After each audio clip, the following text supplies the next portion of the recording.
video na nakuhanan mula sa residente ng Zawang Calero, Cebu City sa nasabing nga pong lindol na naganap doon.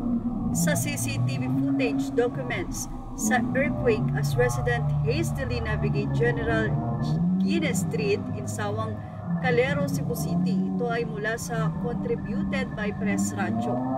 Makikita ang nasabi nga po mga tao na tila nakaramdam na nga ng medyo kaunting pagyanig.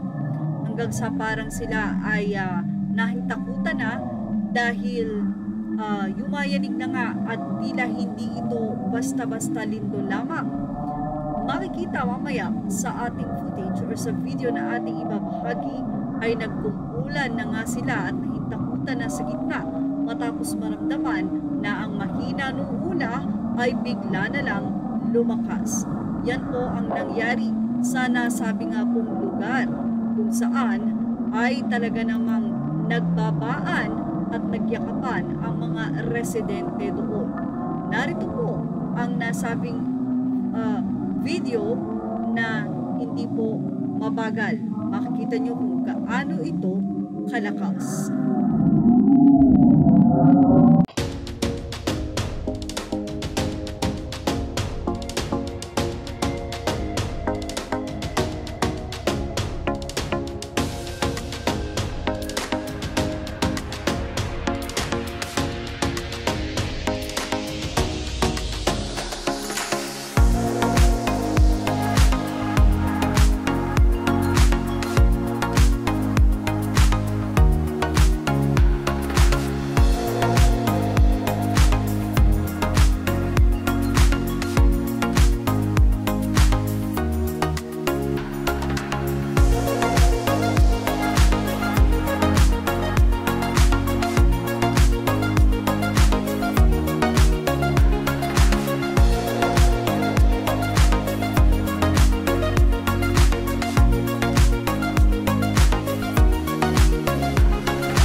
Nasabi nga pong pagyanig o paglindol na ito sa nasabing lugar ay tila umabot din ng halos 10 segundo o mahigit pa.